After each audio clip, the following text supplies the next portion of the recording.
If someone wants to stay useful in this AI, what three emotional skills should they start building today? Self-awareness, empathy, for sure.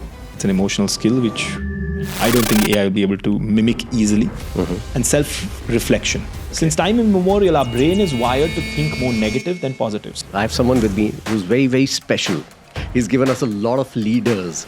He is a leader within himself. I have with me a person who makes leaders. I have with me Mr. Gautam Goenka. He's from GE Healthcare. He is the global learning head. What do you prefer, being a king or being a kingmaker? मेरा काम है leaders banana. I'm in the business of helping people become the best versions of themselves to become the right type of leader that they want to be, so that we don't have little dictators, little monsters running around.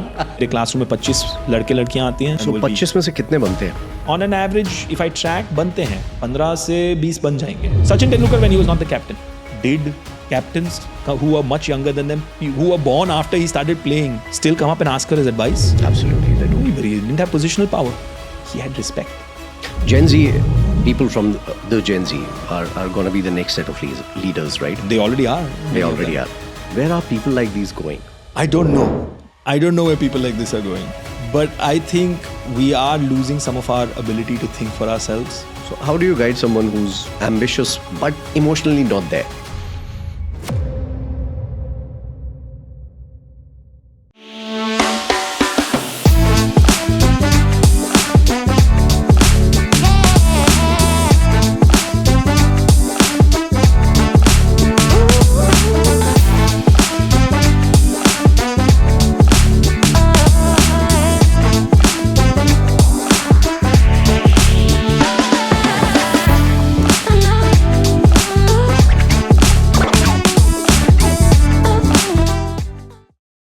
Gautam, I've heard so many things about you, and I've also heard that you're related to learning and teaching and making leaders. So take me through it first. What is it that you exactly do? Because मुझे तो personally समझ में नहीं आता कि leaders बनाते कैसे हैं. So take me through it. Well, thank you for having me back on the show. It's lovely to meet you, Faizan.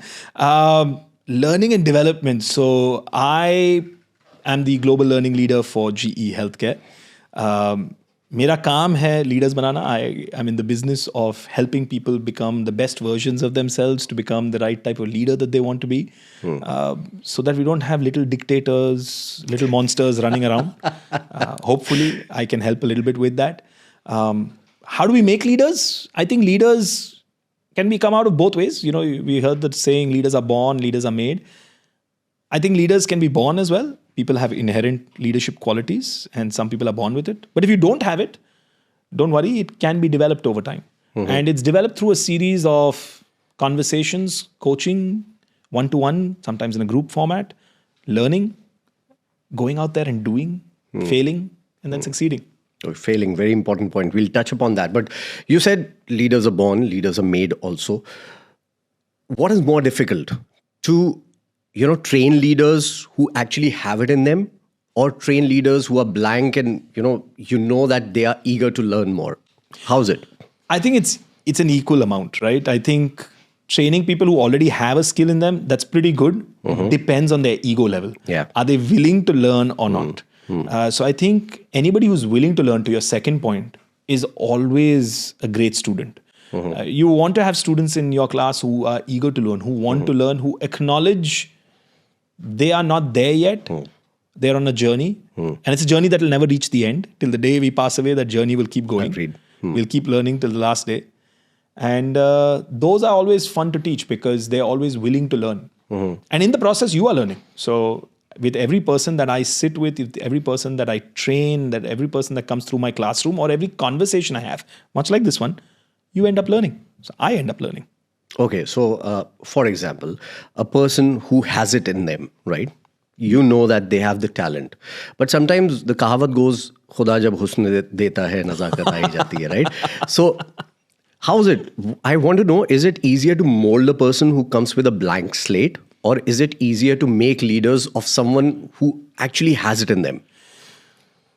There's no real answer to this. There's no clear-cut answer to this. Blank slates are easy.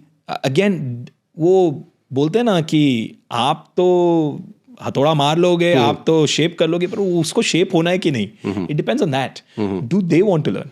Coming back to the same thing, it's सामने वाले का attitude क्या है. Okay. Because you can bring the horse to the water, you can't force the horse to drink the water. Agreed.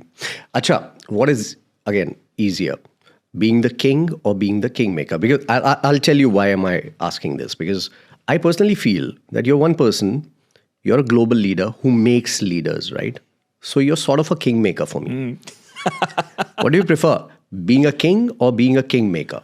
Well, first of all, I don't agree with that. Okay. I don't think I am or anybody in my position is a kingmaker. I think that people who have reached to the level are anyways going to be kings or queens, right?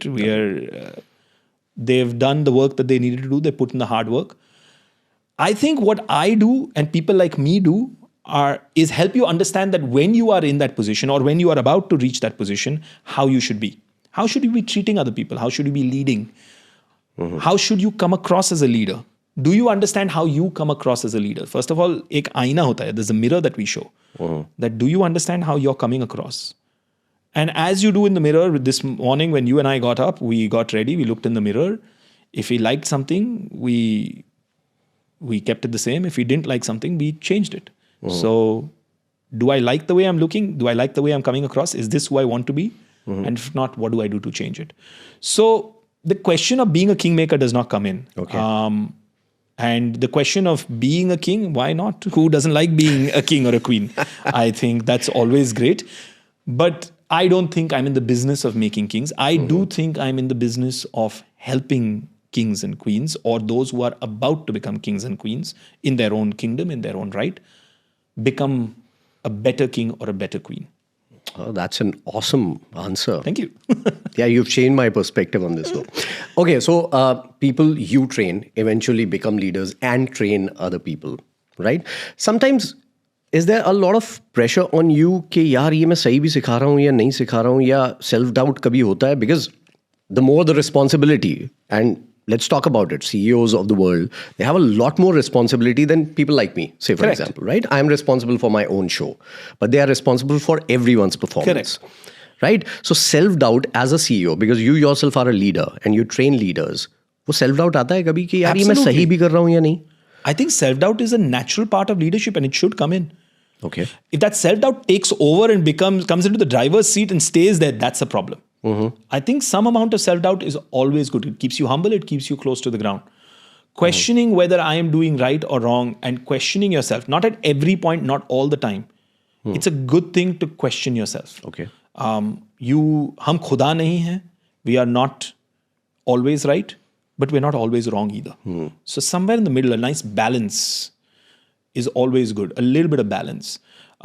There should be enough confidence to go ahead and take your decisions and own up to them. There should be enough confidence and humility to say, hey, I don't know everything. I could learn something from someone. Always. Second, you asked, when I'm training people, do I feel a little responsible? I don't always train only successful leaders. People who pass through my classroom, people who pass through conversations, people who come through any sort of learning and development field, there's the same amount. There'll be good people, there'll be bad people, there'll be exceptional people, and there'll be average people. I always start my classroom by saying, listen, you're here because you have potential or you've displayed potential. Potential has a way of going up, what we hope it does. Potential has a way of going stagnant and staying where it is. We really don't want that. What we really, really don't want is potential also has a way of going down. You pick up sports. There's so many athletes that come into play. Child prodigies, we see them, oh my God, this is the next Tendulkar, this is the next Ronaldo. Yeah, true. And sometimes they will meet that potential, sometimes they'll stay average, and sometimes they'll crash and burn. It's about how they take it. My job is to show a potential path to leadership. It is to show you what one potential successful path looks like. It's not the only one. There are multiple paths to success. How you manage yourself, that cannot be in the hands of the person helping you. Now, we don't go back. You and I both studied in school. We studied it in university. We don't go back to our teachers and say, आपने गलत guide किया. Guidance तो सबको same milli. Then how come you became more successful than maybe a colleague or a classmate of yours? But again, कहावत भी है ना, you're as good as your teacher. Yes, true. So we try and keep good teachers around. right? Okay. And so those who So are humble of you, smarter so will modest of you. देखिए इतना तो confidence होना चाहिए कि am I Absolutely. doing right or am I not good enough? Exactly what I wanted to ask you when Yeah. I said कि self doubt आता है उसकी वजह से because insecurities आती हैं self doubt Absolutely, की आती वजह से. हैं. So how do you deal with those insecurities and how do people who are watching us right now can deal with those securities once they start creeping in? I think the first thing to do is look at the entire glass. Glass half full भी देखना है, glass half empty भी देखना है. ये एक paradigm of leadership है कि there will be always things that you don't know. You cannot know everything. आज even the CEO of a large organization like mine does not know everything. They rely on others. And as you get to leadership positions, you are working with others. You talk about insecurities, you talk about people having self-doubt. That's a good thing. You should just not wallow there. That's the problem. The problem is if you spend too much time there and you start wallowing there. I think it has to be a good 80-20 rule. 80%, I need to pump my confidence, build my confidence, do what has made me successful to get till here. And 20% work on those things that I don't know, that I want to improve, that I want to develop. One of the things, for example, I deliver a particular classroom for early career leaders. So early career being these are 5 to 7 years into the organization. They are emerging leaders. We call them emerging leaders. They've shown some spark. We think they have good potential. And we are grooming them for future positions. Now, it's not a 100% bet. मेरे classroom में 25 लड़के लड़कियां आती हैं. It's not a bet that all 25 of them So will be. 25 में से कितने बनते हैं eventually? बनते On an हैं. average? On an average, if I track, बनते हैं. 15 से 20 बन जाएंगे. Oh, that's a आराम big से बन number. जाएंगे. That's a big number. Depending on where they go. They may stay with the organization, they may go to other organization, but wherever they go, they'll become successful. Everybody in their own right becomes successful. There's a whole conversation to be had is what do you define as success? So we do have that conversation in the classroom because your definition of success and my definition of success Would and be somebody different, yeah. is completely different. Yeah. I think the first thing we sit with them and we tell them is we go through this assessment called Clifton Strengths. It's a fairly well known, those in the learning field will know it. We look at your strengths. So we start by identifying, do you know what your strengths are? You might know them, but do you really know them? Have you ever sat and assessed yourself that this is what I'm good at? And then based on this, what decisions am I going to make? And then उसमें क्या करते हैं? I think they assess about 34 different types of strengths. Wow. Right? So Okay. सबके पास कुछ ना कुछ number 1 पे है. But I always tell them किसी के पास number 34 पे भी कुछ ना कुछ तो है ना. Everybody has. Even the CEO of this organization has something at 34. Yeah. Or human nature is how, if you look at the human mind is wired to think more negatively than positively. That's a fact. Okay. Since time immemorial, our brain is wired to think more negative than positive. So when you get that assessment, the first place your eyes go is not the top. What's at the bottom? It happened to me as well. My eyes also went right to the bottom. What are the things that are missing in me? And your entire outlook becomes, let me work on that. I play it a little differently. I tell you, don't just work on that. You got to work on that. I get it. But that 80-20 rule. Work on your top 5. These are the things that you are inherently, naturally good at. Focus there. Build your strengths there. Then, in your spare time, make sure you're managing these bottom 5. Your number 34 will never become your number 1. Okay. It's never going to happen. You're naturally not built like that. So manage it. Manage it well enough that people don't assume it's at 34. So if in 3 simple lines, if you would say to someone who feels an insecurity, कोई insecure है अगर, तो how will they deal with it in 3 simple lines? Acknowledge it. Accept it. Come up with a solution and move on. Brilliant answer. So leadership as a whole, it's very easy to say that this person is a leader, that person is a leader. But one thing about leadership that never changes according to you. What is that one thing? No matter what the time is, no matter what the company is or what domain you're working for. Good leaders develop and take along good people. Good leaders make their teams better. I think that doesn't change at any time. Okay. No leader works in isolation. No leader can work in isolation. You are always working with other people. Good leaders acknowledge the fact that they've got good teams and take those teams and make them better. Brilliant answer once again. Okay, so titles, CEO of XYZ company.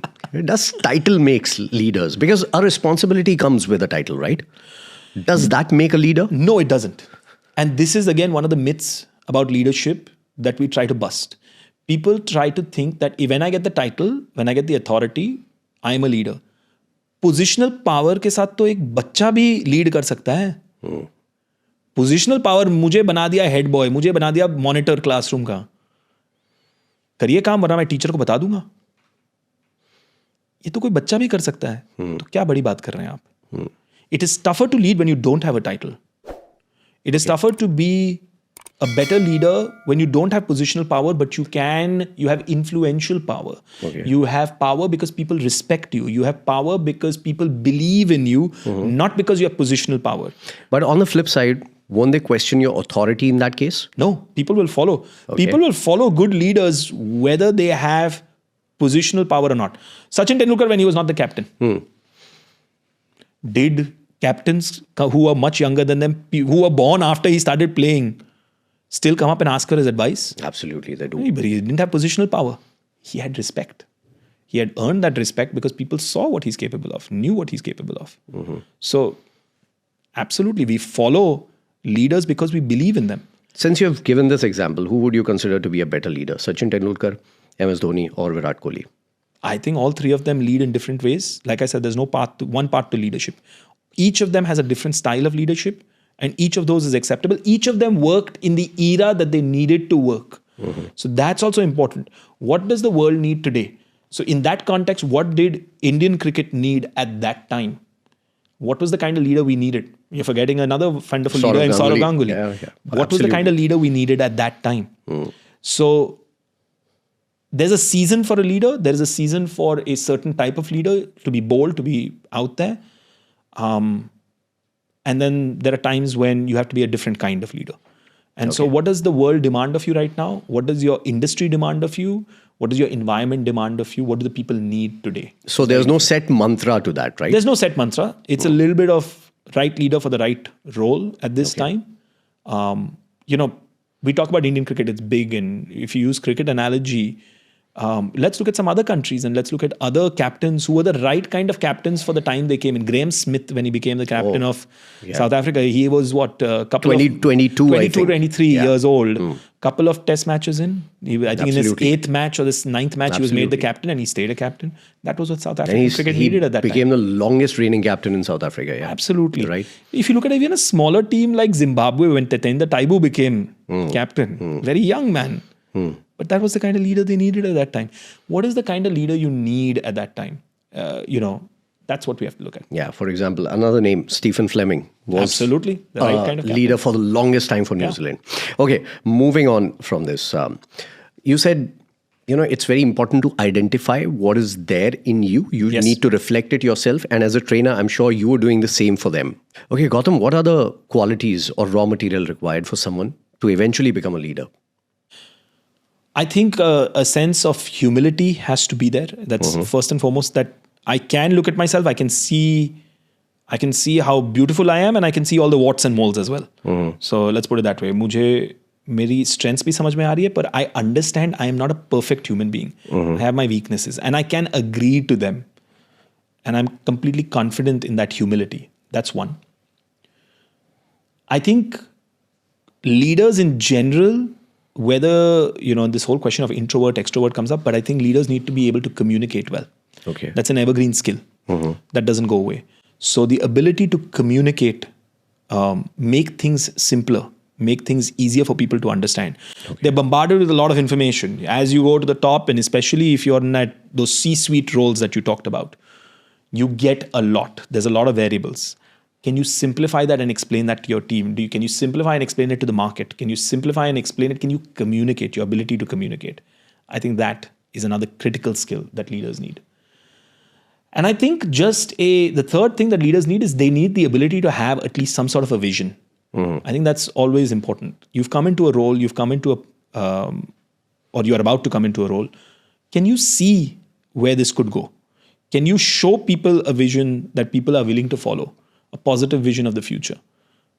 I think the vision is important. So vision, ability to communicate, and some humility. I think these three are critical skills. So that's the raw material that you need to I think absolutely. Itna raw material to you need. Minimum, if you are talking about leader.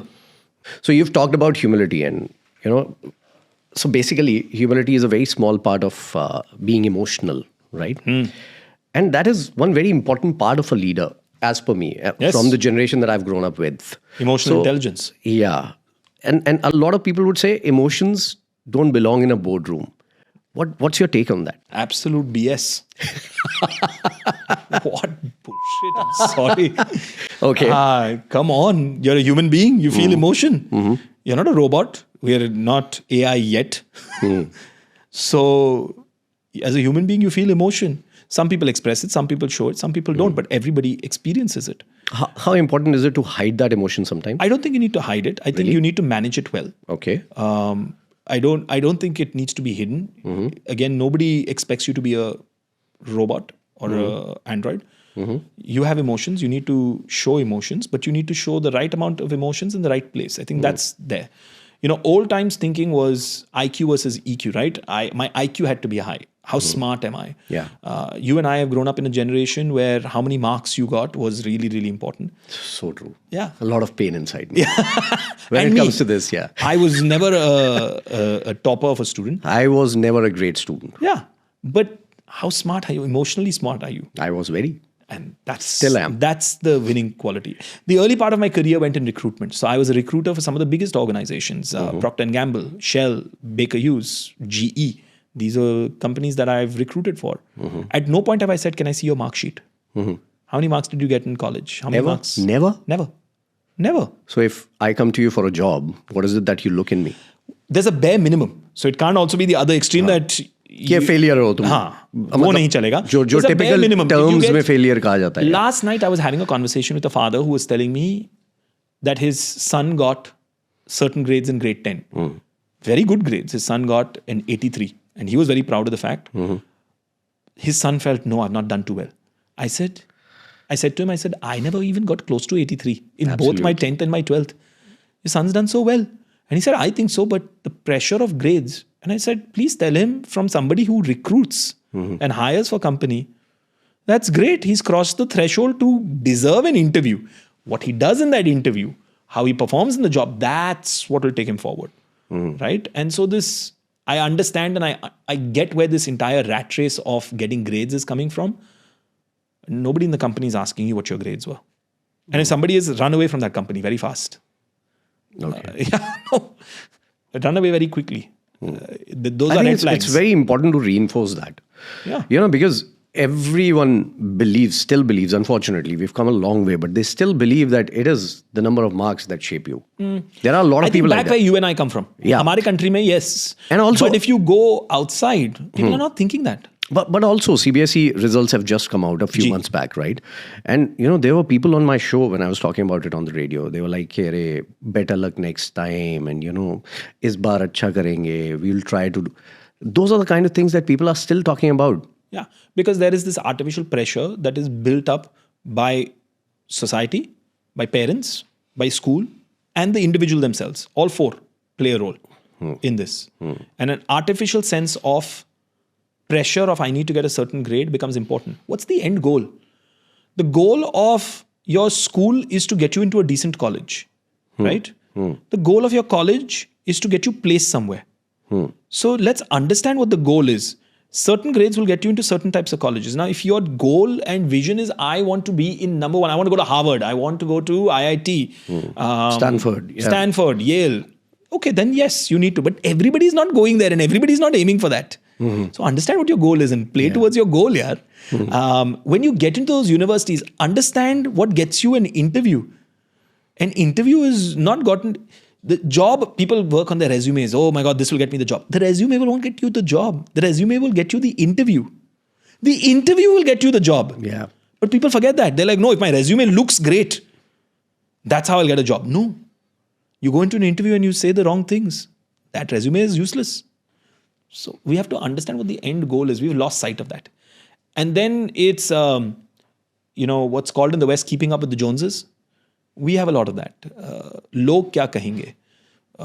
We have to keep up with, oh my God, Sharma ji ke bete ko to ye marks mila. Ab Sharma ji's got a stand named after him in Mumbai in cricket.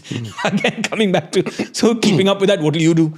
And again, that's a false comparison. Every human being, every individual is different. There's this lovely little, I don't know, drawing that you've seen. They have these animals sitting and giving an exam. So a fish and an elephant. You've seen that? Yeah. Where they're judging them all based on how fast they can run. Yeah, true. The fish and the fly and the... It's her person की race अलग है. तो आप कहाँ दौड़ने लग गए? दूसरे की रेस में आप दौड़ने लग गए. सो मार्क्स की रेस में पीछे मत पड़ो क्योंकि शर्मा जी के बेटों ने मुझे बहुत परेशान किया. बेटे और बेटियों ने, दोनों ने. बेटियों को मैंने भी किया है. Moving on from that, you were talking about emotional intelligence. Can you explain that in simple terms? Absolutely. Emotional intelligence is how well I recognize the emotions that live within me. Do I acknowledge them? Do I understand them? And then how well do I use emotions to build relationships, to make decisions, and to manage teams and people everywhere? That's what emotional intelligence is. It's different to IQ, which is intelligence quotient. How smart am I? How smart am I? Yes, will get you places, but will not make you the next CEO, will not make you the next big leader. So basically sustainable नहीं है IQ. Sustainable नहीं है. Intelligence is temporary. Emotional intelligence is sustainable. Okay. And so can you sustain your emotional intelligence? Because you'll always, as I've said earlier, you'll always have to work through people. Can I manage other people? Working with other people is hell. It's difficult. If I had to do the job myself and nobody else was around, much easier, right? True. It's when I have to work with you and I have to tell you what to do and then leave you alone to do it the way you want to do it, but I expect the same results that I want. That's where the problem comes. So how do I understand where my emotions are coming from? And that's a big issue because a lot of leaders would want you to work in a particular way. You know what I mean? Right? They would want something XYZ from me and they would tell me, okay, this is what I want you to do. Yeah. Is that a good approach or a bad one? It's a terrible approach. Because now you're saying, again, going back to that example of a fish and a cheetah and an elephant and a squirrel, you're saying, run like me, I'm the cheetah, and others don't know how to run like you. Your role is to say, this is what I want at the end.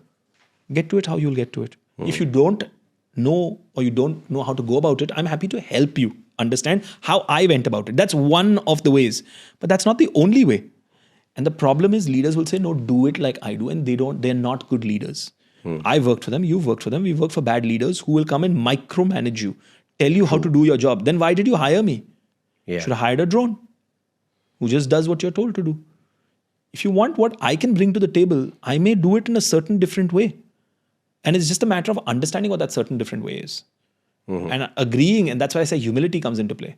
Understanding my way is not the only way. My way is not the best way. There could be somebody could have a better idea. Gen Z, people from the Gen Z are going to be the next set of leaders, right? They already are. They already are. Okay, so we were talking about emotional intelligence. You know, the whole idea of where we come from, you know, till the time you're mature and you gain experience, and eventually that is when you become what you become, right? So what is that level of maturity? Is that, does that have an age or how's it? No, it doesn't have an age. I think maturity comes differently to different people at different points of time. It differs from men to women as well. Sorry, but women mature faster. In general, research tells us. I agree to that as well. That happens if you study into EQ's history and stuff. There's a lot of research to show that. But having said that, I think this generational discussion is an interesting one. We've got multiple generations in the workplace.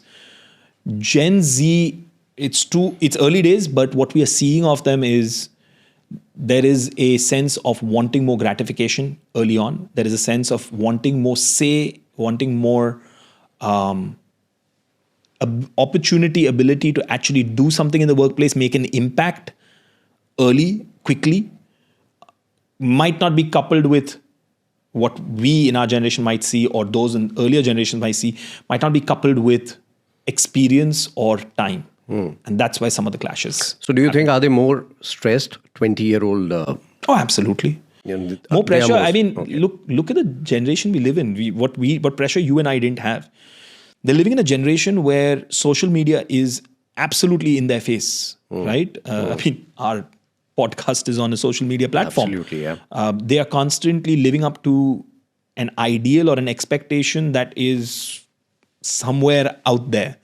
what they've seen, an amalgamation of different kinds of leaders, different kinds of people, and they're always chasing that. You and I didn't have that pressure of chasing likes, of feeling that we needed to belong because of how many followers we had, how many likes we got in our comment. The pressure of posting the right picture in the right light with the right comment in the right place at the right... I don't envy them.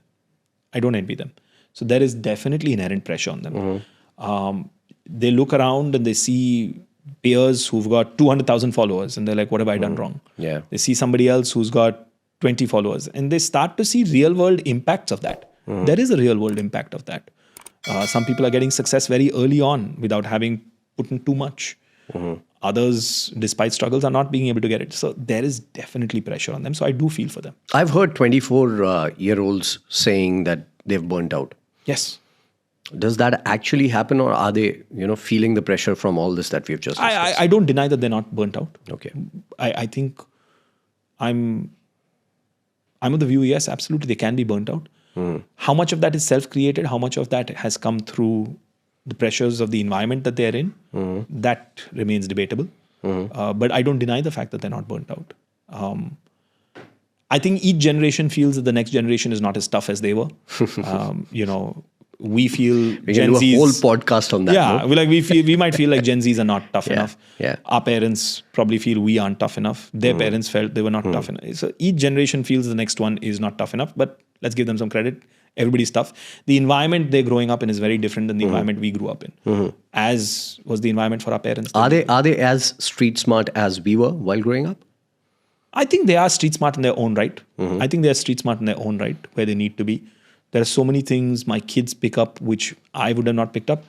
They're probably not as street smart in the rights that I would want them to be in, the way I'm defining street smart. Just like my parents are looking at me and saying, idiot is not street smart enough.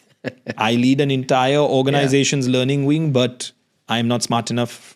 For my parents, yeah. Same here. Will never be. 800,000 people listen to my show. I'm not smart enough for my You don't know what parents. to say. Yeah, absolutely. Okay, moving on. So we were talking about emotional intelligence and you explained what it is. Why is it so important these days? I think it's not just these days, it's always been important. But these days it's getting its due credit. That's what's happening. I think emotional intelligence is important because we are not leading robots and machines, we're leading people. And emotional intelligence is important when you're dealing with people.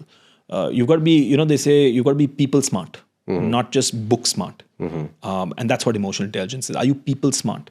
Can you sit in a room full of people? Can you figure out the deals that you need to make? Can you figure out how to introduce yourself? Can you have a conversation with others?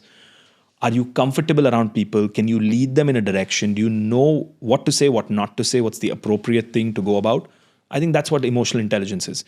Do you recognize where your own emotions are coming from? Sometimes, you come into a workplace, you're really upset. Do you understand where that's coming from? What are you upset about? Where is that coming from? Do you acknowledge your emotions? Okay, that's a very important question actually, because that happens to you sometimes. Yeah, it does. All of us. Especially on Mondays.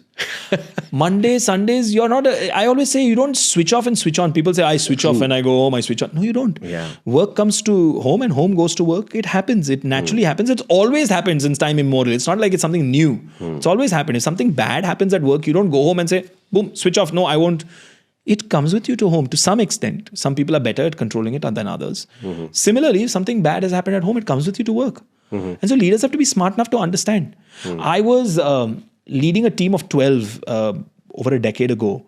And I still remember I had a fairly young lady who was in my team and called me up really upset one day. I was surprised, crying, eyes out.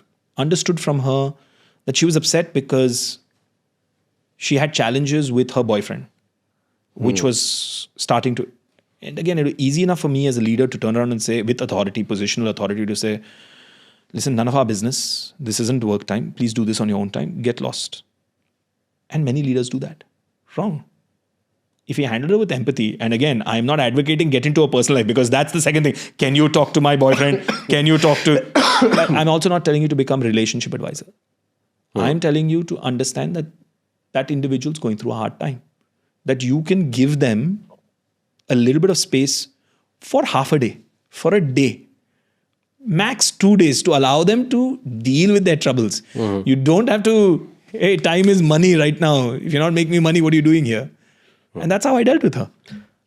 Okay, 3 quick things that you will say to a Gen Z person who's feeling that burnout.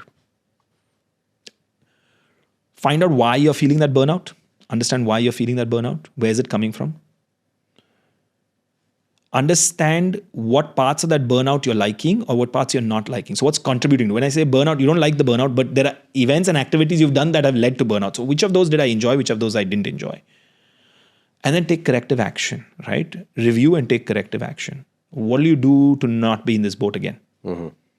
Okay. And if that means, hey, I need to be in a different sort of a career, I need to be with a different group of people, I need to make time for myself to let my hair down, to go out and have some fun. Define what that is. From EI to AI.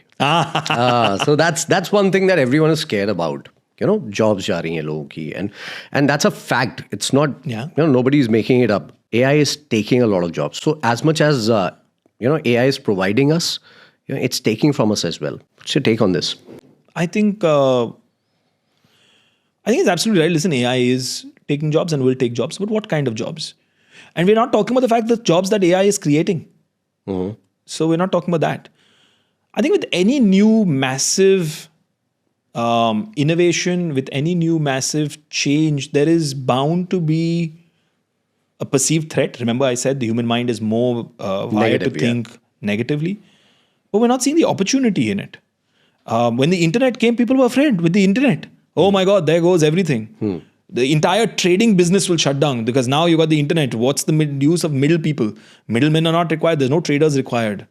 Manufacturers will directly connect with consumers and that's it.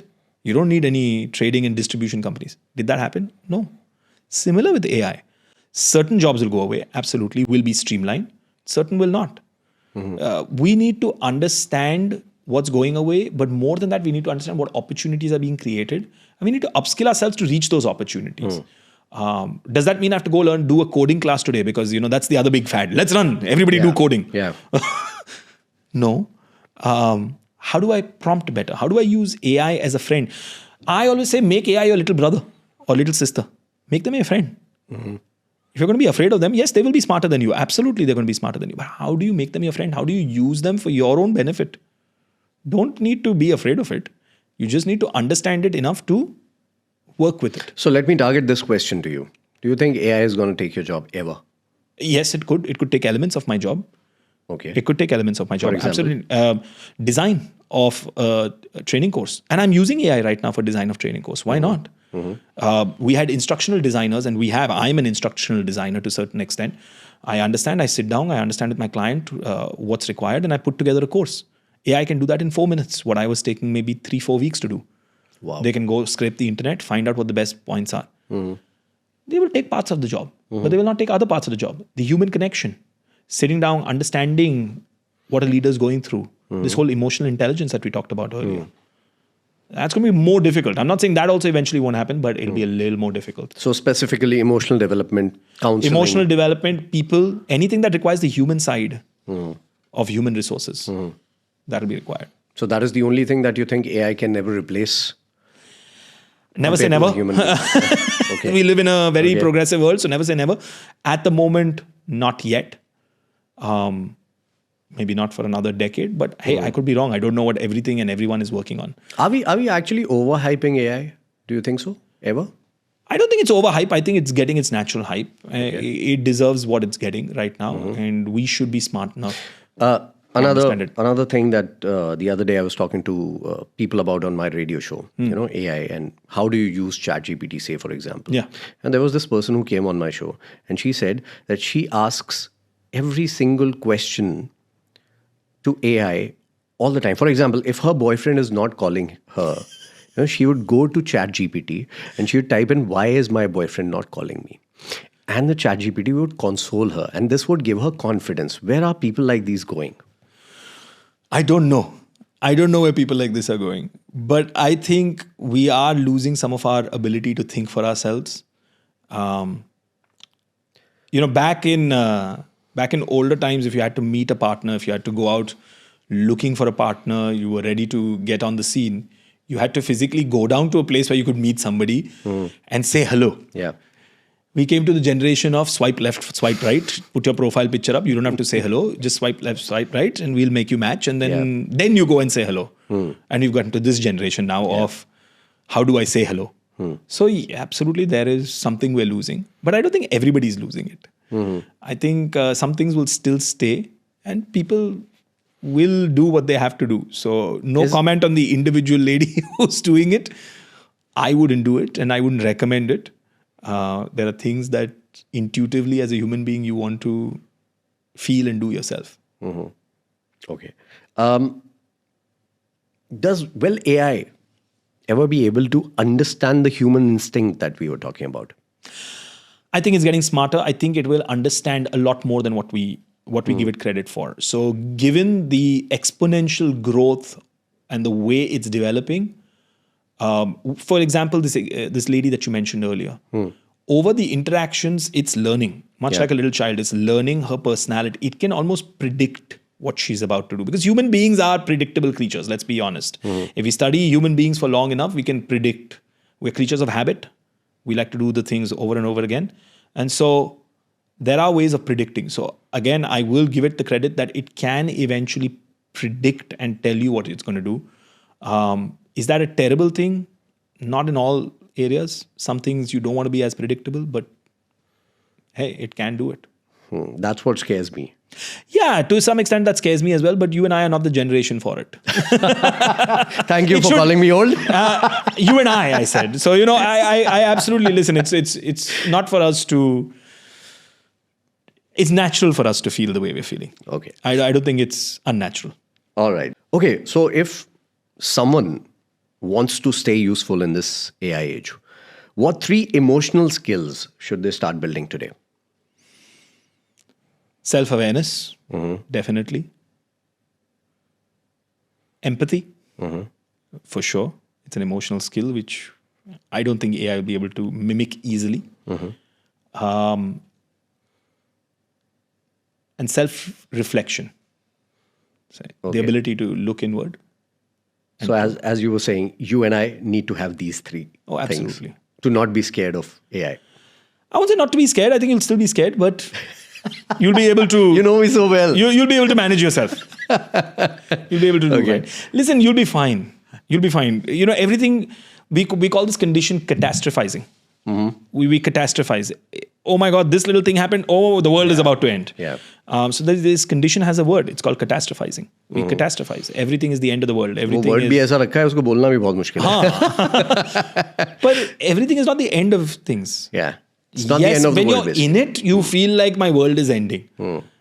When I might look at you from outside, I might go, relax. Relax, Faizan. It's not going to end. Here's things you could do. Vice versa. When I'm in it, I might be freaking out. It's the end of the world for me. You can probably see that better. So at that point, you need the human connection. So that small statement, there's always a next time, holds good even today. Yes, there's always a next time. I generally say, okay, sara, what will be, will be. Also, everything happens for a reason. This has happened, okay. There must be some reason I'm not seeing it. Let's move on and see what comes. Of course, let's move on and see what comes up next on the podcast. So in your experience, who handles pressure better? Gen Z or millennials? And that is a big question because there's a debate going on between millennials and Gen Zs these days. What do you think? Millennials. Yeah, I mean, every previous generation tends to handle pressure a little better. And it depends on what type of pressure you're talking about. But if I'm talking about work pressure, emotional pressure. I'm talking about going to the office, doing the same thing. Earlier generations always. Okay. I'm not saying the current generation is brittle. No, they're not. But in terms of handling the pressure, I've seen, so far what I've seen in the workplace, they tend to handle pressure. Oh, why do you think are they not able to do that, Gen Zs? I don't think they do it. Again, so I'm not saying they're not able to do it. I'll rephrase and say they're not able to do it to the extent that others are doing it is because I think there's a inherent sense of I need to speak about and I need to talk about till I don't express it out and till I don't put it on social media. Oh my God, I'm going through this. Some of it is not really required. Okay. So do you think that people from Gen Zs are going through a lot of mental health issues compared to the millennials? Absolutely. I think mental health issues, not just millennials, I think the whole world is going through challenges and mental health issues. Mental health issues are definitely coming further and further up on the And you think awareness social levels. media is responsible for that? I think social media plays a fairly large role in it. Absolutely. That's my personal view. I think it's definitely plays a large role in creating a lot of mental health challenges. I mean, there are enough specialized studies that show us that that's the truth. And people speak about it. I don't know how much it definitely affects Gen Zs more. They're more on social media than others, but it affects all of us. Related to this and the question that we were talking about a little while back, where we were talking about the fact that, you don't like to go to the office sometimes, you're feeling sad. What is the root cause of toxicity in most of the companies? What do you think? I think it differs from company to company, but I think it starts off with culture. The way culture is what's happening, the corporate culture is the culture that's happening in your company because people have created that culture. Some companies have excellent cultures and work towards keeping their culture high, and others have a toxic work environment. I think it's important to identify if you're in a toxic work environment, in a toxic red flag environment, and get out of that environment very quickly. Some people thrive in certain environments like that, and it's for them. It works well with them and their style, and that's okay. I don't work well in a toxic work environment. Okay. What kind of things would you call toxic? Disrespect, racism. Again, it doesn't come out overtly, but comes out covertly. Overbearing bosses, leaders. People don't leave companies, they leave leaders. And then finally, the pressures of this is your entire life. We don't care. And this apathy, that's the word. This apathy of I don't care what you've got outside of work. That to me is a very toxic work environment. Wow. So do you think Gen Z professionals secretly crave mentorship?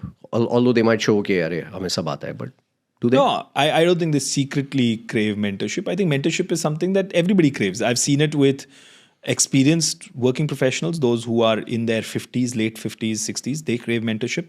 And of course, those who are in their early 20s, starting out their working career, they crave mentorship. So I think mentorship is fairly well desired and wanted by all.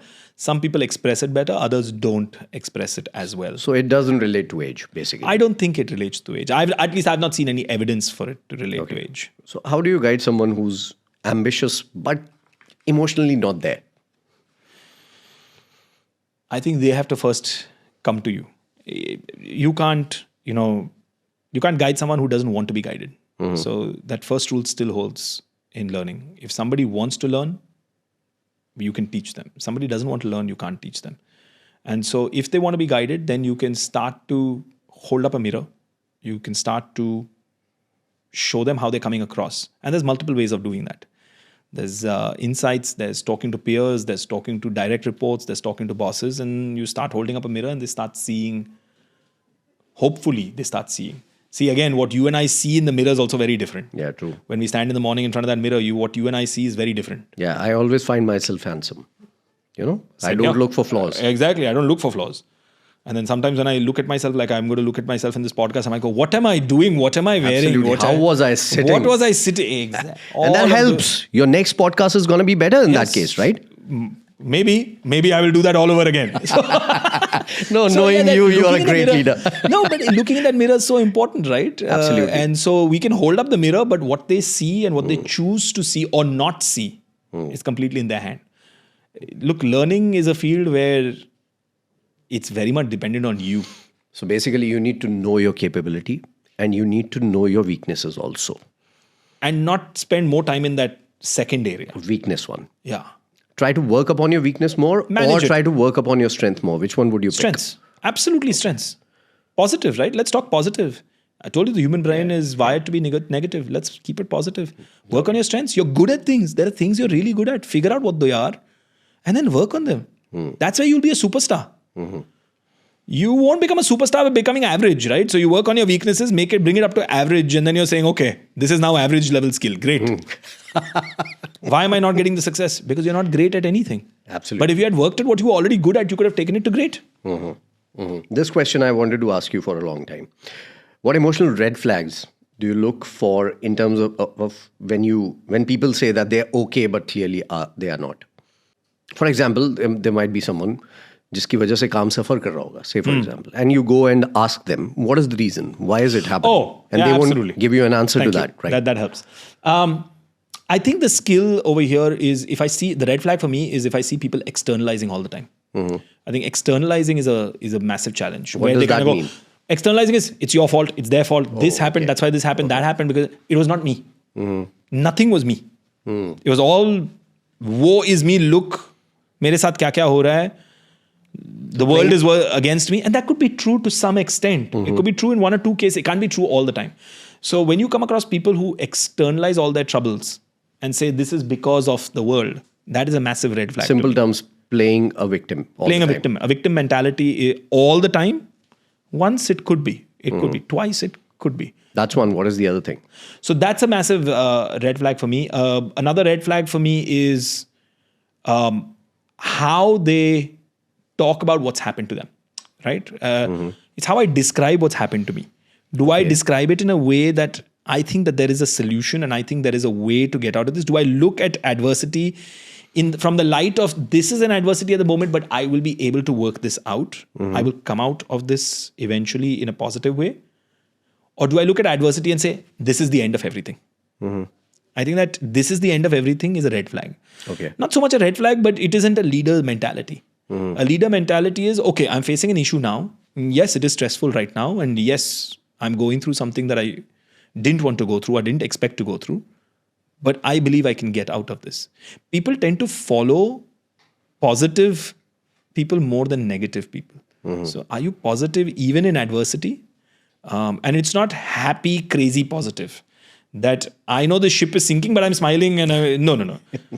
It's positivity that, okay, look, I understand what's going on. I acknowledge it and we're going to work towards it. So we were talking about mental health also, and you touched upon it when we were talking about Gen Zs. So do most people only care about mental health after a mental breakdown? That is something that you see usually in a corporate? Yes, to a large extent, yes. When it's gone out the window is when people kind of go, I don't have. So I always advocate working on your mental health, right? And that there's three things that I advocate you should work on. Number one, what is your physical well-being, right? Are you doing something for your physical well-being? Playing a sport, going to the gym, going out and doing something. So physical well-being, very important. For your mental well-being, what are you doing for your mental well-being? Are you reading a great book? Are you attending meditation classes? Are you going for yoga? Are you going out in the mountains for a hike because you love that sort of environment? Are you going and catching a coffee with a friend? Your mental well-being. And third is your social well-being. Who are the people around you? Who have you surrounded yourself with? Who are you meeting? There are friends of yours that you meet on a daily basis who you and them get together and do nothing but complain. I have friends like that. I meet them, we just complain. Within an hour, we've depressed each other. Because we're like, this is bad. Oh my God, have you heard about this? This is worse. What do you do? My God. You know, when you say it like that, you find so many people every single day around you. Yeah, you're psyching yourself down. And I'm not saying it's not good to vent. It's actually very good to vent. How much are you venting? Yeah. I was sitting with my wife the other day and she was venting. 1 hour, 2 hours. At the end of the second hour, I went, do you realize the last few days I've been noticing you're just venting. And she says the same to me sometimes. And we've consciously had to correct each other, right? We had to bring it up to conscious level that, hey, I'm just spending time in this really negative place. Negative and negative will not become positive. Yeah. That only happens in math, not emotions. Yeah. Okay. There's a saying that goes, and unfortunate hai, but corporate culture mein ye saying hai that nice people don't go the distance. Do you agree with that? What's the distance they're planning to go? I mean, they don't succeed in whatever you But that's what I'm trying to say, understand with that Faizan. term. What's the definition of success? We never define what is success for us. Yeah. Everybody's not going to become CEO. I work in a company of 55,000 employees. I used to work in a company with 300,000 plus employees. Everybody's not going to become CEO. Is that the definition of success? What's your definition of success? And that's one of the things I talk about in the classroom. And so I can understand if your definition of success is to become CEO, then yes, that statement might hold true. That nice guys do finish last. Because if you're not CEO, you're last. But I don't think that's the definition. I think the definition is, what do you define as success? I've got several thousand employees who are very happy to be at the level they are at because they understand that moving to a higher level means more time away from family, means more time away from the things they love, means more time to the company, and rightly so. They're being compensated for that as well, right? I used to have the ex-CEO of GE, of the entire group, in my classroom. And I do remember a talk from him, 2017, we were talking, and somebody said, how much does this take out? Did you plan to become CEO? And how much does this take out of you and your personal life? How do you balance work life? And he said, at this level, I don't. Very honest answer he was giving. He said, at this level, I can't. Because the company has bought time from my family, bought my time from my family. I've missed birthday parties, I've missed graduations, I've done this.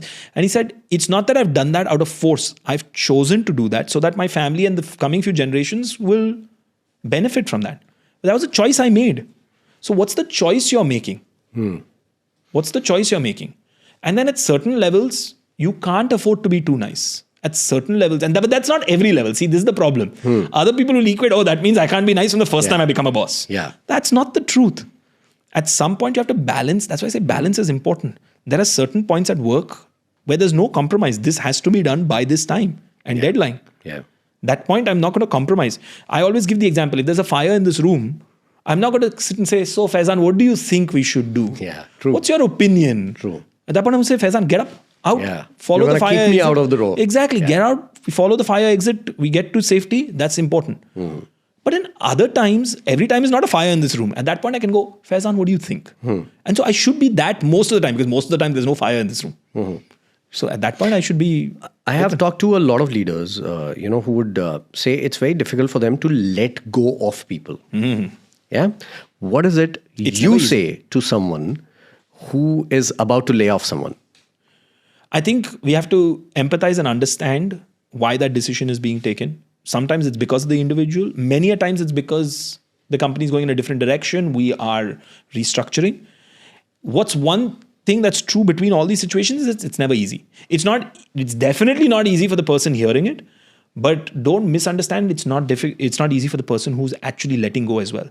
It's a lot of mental stress. I've been in positions where I've had to let people go. It's not been easy for me.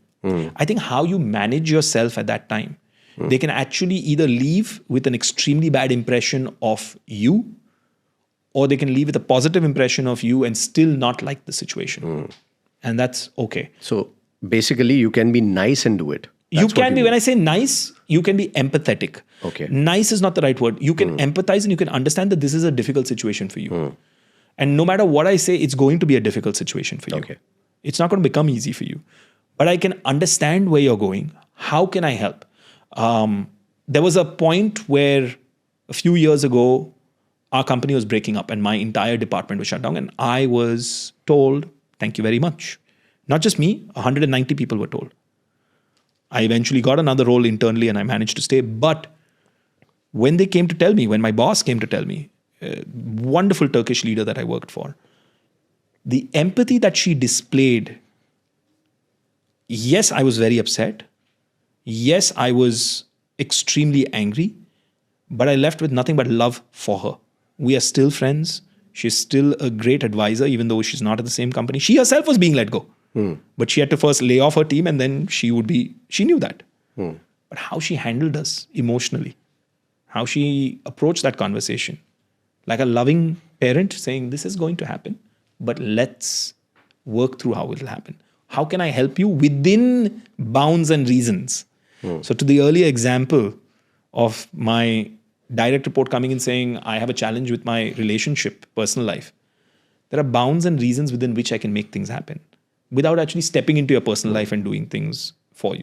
So very quickly, 3 points that a person can say to someone who they are laying off. I understand that this is a difficult moment for you. Not I understand you. Not that I know what's going on. Not that I've been there. I understand this is difficult for you. How can I take the time to absorb this?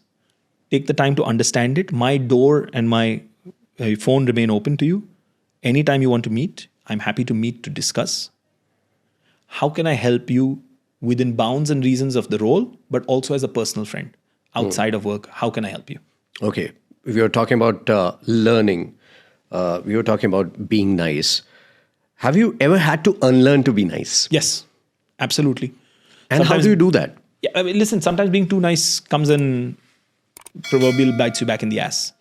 And so you have to learn when somebody's taking advantage of you. Okay. I think it's important to understand that you're being taken advantage of. People will, especially with nice people, people will take advantage. And then you have to be quite pragmatic, quite analytical, quite laying down the law and moving according to that. But people will. I learn learning classes. As with any learning classes, what you did in your childhood, what I did in my childhood, some people are there because they genuinely want to learn. Some people are there because they've been forced to sit in that classroom. True. And those people who have been forced to be in the classroom are going to act up and behave up in a certain way. I need to maintain the discipline. But at the same time, I don't like running a classroom that is so rigid and tight that doesn't allow people to have some fun. I genuinely believe in the concept that if people are having fun, they'll end up learning. True. But at the same time, that fun cannot cross such a boundary line that now we are not learning anything and we're just... So that discipline, I have to constantly tread a very fine balance. And I find myself doing that. The next segment that we have on the show today is this or that. So I'm going to give you two options. You have to pick one. And very quickly, you need to tell me why. AI-led upskilling or human-led empathy training? Human-led empathy training. That's the future you're betting on? That's what I would prefer. Okay. One brilliant employee or 10 average ones with loyalty? One brilliant employee. Okay. A leader who speaks well or one who listens deeply? A leader who listens deeply. Okay. Burnout or boredom? For me personally, burnout. Better than boredom for me. Wow. Talk about mental health at work or keep it separate? No, talk about mental health at work. What human emotions do you see in 2025 that truly scare you about the future? AI-led learning. We millennials, we cannot learn. I mean, listen, it does scare me. Absolutely. Yeah. I think that's a trend that's a little dangerous, but I don't see us getting there. But hey, if there's an alarm bell, I'm sounding it now. Okay, Gautam, if we go back in time, if there's ever a time machine that is invented, what advice would you want to go to give an 18-year-old Gautam Goenka? I believe in yourself and life will work itself out. Just that? Simple. You wouldn't want to change anything at all? No.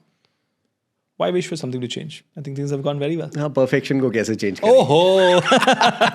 Okay, moving on. The last question is, we ask all our guests, what is your mic drop moment? Mic drop moment. मतलब जब ये लगाओ कि बस हो गया. I've arrived. I've done everything that I could. This is me.